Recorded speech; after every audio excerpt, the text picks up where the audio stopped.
Alors, le titre de cette communication, vous le savez, vous l'avez compris, est délibérément emprunté à un slogan qui a été popularisé par la LICRA. Le racisme n'est pas une opinion, mais un délit. Et ce titre a donné d'ailleurs son appellation au colloque qui a été organisé il y a 2 ans par la LICRA au Havre à l'occasion du 40e anniversaire de la loi Pleven, la loi du 1er juillet 1972. Alors, il a incontestablement, ce slogan, une vertu pédagogique, en ce sens qu'il a le mérite de proclamer, dans la forme ramassée qui est celle d'un slogan, que la liberté d'expression n'est pas absolue, qu'elle comporte des limites et que l'expression, en l'espèce du racisme et aujourd'hui du sexisme et de l'homophobie, constitue bien un abus illicite de la liberté d'expression. Mais une fois que l'on a dit cela, on a tout dit et rien dit, et les difficultés commencent. Premier point, tout d'abord, une question qui a déjà été abordée dans les propos précédents d'une certaine façon. Si le racisme est effectivement un délit, ne convient-il pas de prévoir sa répression dans le code qui réprime les délits, c'est-à-dire dans le code pénal ?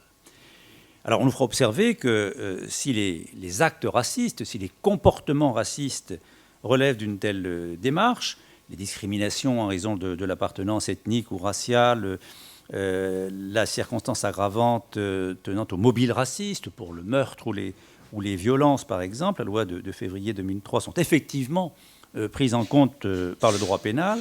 Si ces comportements donc relèvent bien du code pénal, l'expression raciste, le discours raciste, quant à lui, relève assez naturellement des lois qui incriminent les abus de la liberté d'expression.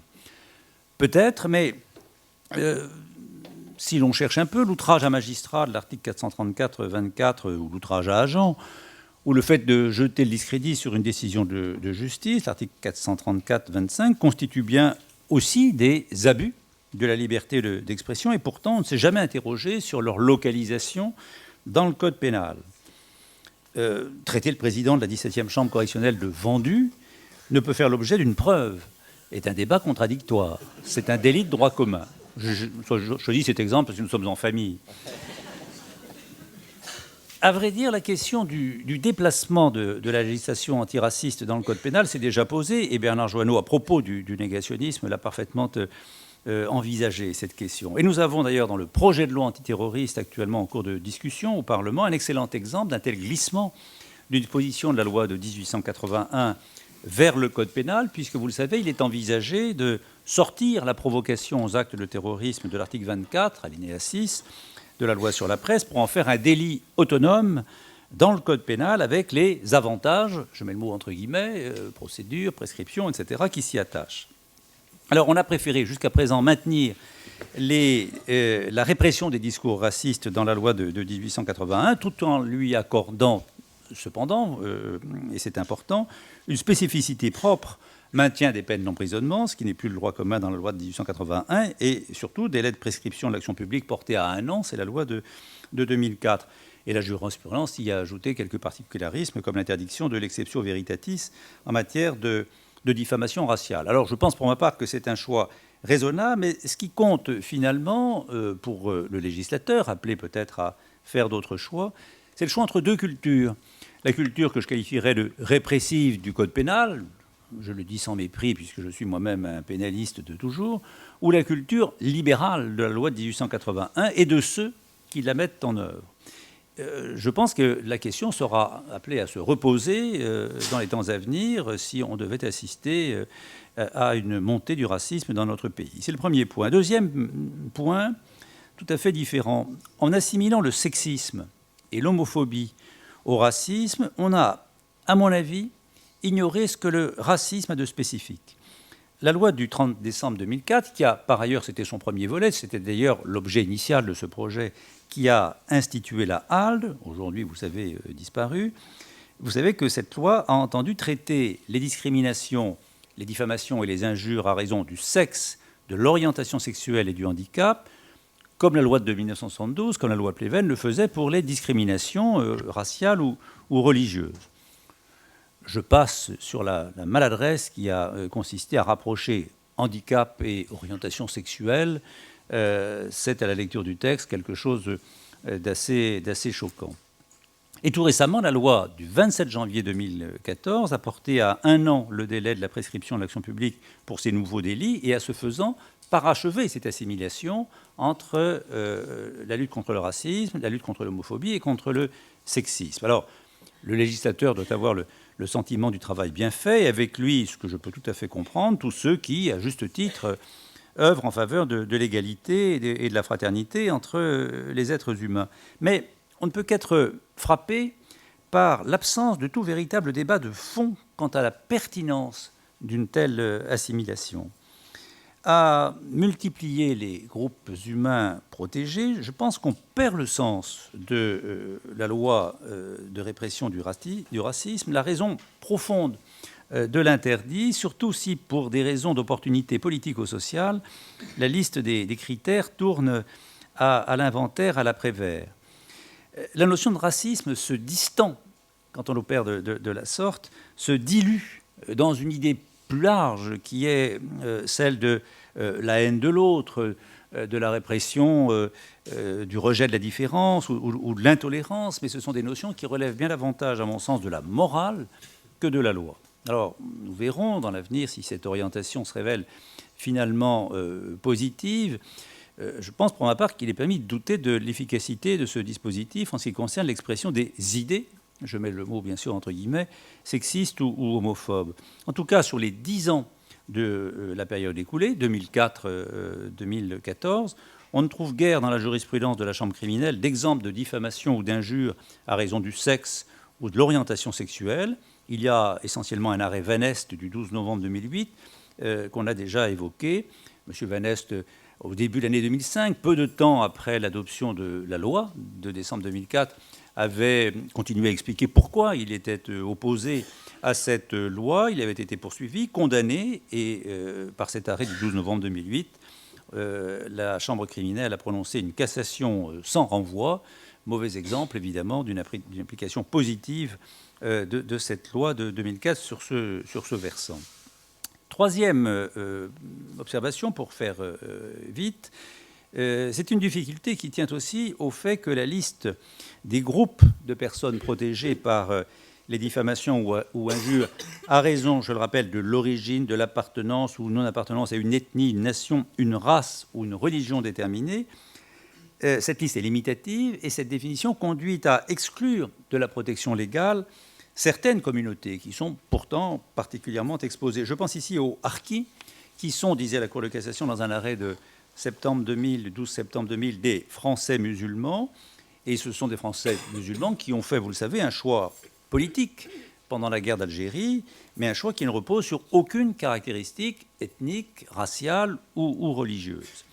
Alors, si une loi, comme on sait si bien les faire en France, une loi du 23 février 2005 a interdit d'une manière toute platonique toute injure ou diffamation envers les harkis, on sait que cette loi n'est assortie d'aucune sanction pénale. Elle ne procède à aucun renvoi explicite à la loi de 1881, et c'est une loi pour de rire, en quelque sorte, si je puis dire les choses comme cela. Et c'est ainsi qu'à l'occasion de poursuites exercées contre M. Georges Frêche, j'allais dire le regretté Georges Frêche, car c'était un fournisseur patenté du tribunal de Montpellier, la Cour d'appel de Montpellier, et donc aussi de la Cour de cassation. M. Frêche avait qualifié lors d'une réunion les harkis de sous-hommes et d'hommes sans honneur. On sait que M. Frêche avait le sens de la formule. La Cour d'appel d'abord, la Cour de cassation ensuite, c'est un arrêt du 31 mars 2009, n'ont pu que constater que la communauté des harkis ne constituait pas un groupe de personnes entrant dans l'une des catégories énumérées par la loi. Donc on voit que le maillage de la législation antiraciste est suffisamment large pour laisser passer l'expression d'opinions pourtant attentatoires, incontestablement, à la dignité des personnes. On pourrait aussi, mais c'était le propos d'une certaine façon de Thierry Massis, mais c'est alors la pratique qui est en cause, et ce n'est pas la loi elle-même. On pourrait faire le constat que toutes les religions ne sont pas protégées de la même façon, qu'elles ne bénéficient pas de la même protection. C'est vrai que quand Charlie Hebdo préconise que l'on redonne les chrétiens à bouffer au lion, on en a déjà parlé, on comprend qu'il y a peu de risques que cet appel ait une suite immédiate, le deuxième degré étant assez facilement perceptible. Mais d'autres attaques contre les religions, en tout cas contre les pratiquants de ces religions, parce que la loi ne protège pas des religions, mais ceux qui pratiquent ces religions, elle protège des personnes, sont, je pense, à prendre au sérieux. Et c'est vrai qu'ici, on constate que la jurisprudence est assez hésitante sur le niveau de protection qu'elle accorde à telle ou telle religion. Alors, la difficulté, et je ne peux la traduire que par une question, c'est celle de protéger l'honneur et la dignité des fidèles sans ressusciter le crime de blasphème qu'évoquait Thierry Massis, mais pour constater qu'il ne le regrettait pas, qu'il ne regrettait pas la suppression de ce crime. Mais la voie est parfois étroite, on l'a vu à propos de l'affaire des caricatures de Mahomet. Autre point, quatrième, je pense, il existe une autre difficulté dans ce dispositif qui tient à la mise en œuvre du délit de provocation à la discrimination, à la haine ou à la violence à raison de l'origine ou de la race, le délit de l'article 24, alinéa 8 de la loi de 81. Et pourtant, des trois incriminations majeures du discours raciste, c'est apparemment la plus souple, celle qui apparaît la plus adaptable à la variété des situations. Mais c'est peut-être précisément cette souplesse qui rend cette infraction difficile à manier. Car il faut d'abord, ce qui n'est pas facile, se mettre d'accord sur la définition de ce qu'est une provocation. La jurisprudence a épuisé tous les synonymes du petit Robert dans ce domaine. Il doit s'agir d'une véritable excitation, d'une incitation, d'un appel à la discrimination, à la haine, un appel à l'adresse d'un tiers qui invite celui-ci à rejeter l'autre en tant qu'il appartient à telle ou telle communauté. Peut-être, mais lorsque l'on passe aux travaux pratiques, on se rend compte que la jurisprudence est très hésitante dans ce domaine. Je n'aurai pas le temps de lire les textes, mais par exemple, en juin 1993, cassation, c'est un arrêt du 8 juin 1993 de la Chambre criminelle, d'une condamnation pour provocation à la discrimination en raison de propos tenus par M. Le Pen lors d'une émission L'heure de vérité. De quoi s'agissait-il? L'explosion démographique du tiers-monde qui conduit ses ressortissants à coloniser notre pays. Vous imaginez à peu près le discours.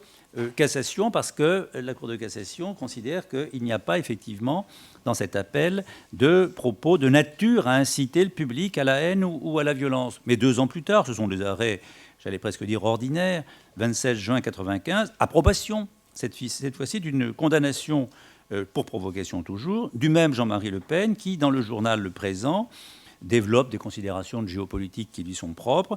Les Arabes cultivant le blé, ils le vendent. Si le blé ne pousse plus, ils deviennent prédateurs. Ils attaquent les bateaux, ils débarquent en Europe. La police n'arrivera jamais à endiguer, en l'état actuel des mœurs, ce flot, etc. C'est à peu près la même chose qu'en 1993.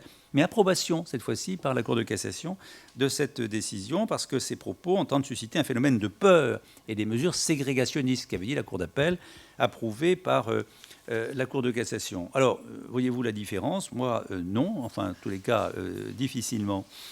Et j'en termine par là, respectant le temps qui m'est imparti. 2 autres exemples que vous connaissez peut-être qui montrent le caractère un peu insondable, un peu mystérieux parfois des décisions de justice. C'est un arrêt du 29 janvier 2008, l'affaire d'un commandant de bord, à une époque où les commandants de bord prenaient encore les avions. Et ça se passe, les faits sont de février 2005, à l'aéroport de Toulouse. Ce commandant de bord, qui vient de faire sonner un portique de sécurité, a une altercation avec un agent de sécurité aéroportuaire, Zora X, qui lui demande de retirer sa veste. Et ce commandant de bord lui déclare « Si je vous avais connu il y a 60 ans à Vichy, je vous aurais cramé ». C'est violent.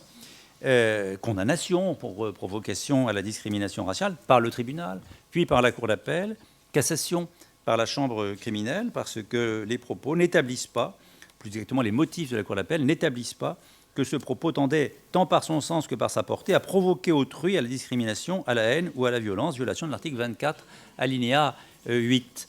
Difficile peut-être à comprendre, en tous les cas, à la seule lecture de l'arrêt. Et dernier exemple, criminel 7 juin 2011, c'est un discours dans une émission tout à fait honorable par ailleurs de la télévision, C'est dans l'air, ça se passe en 2005.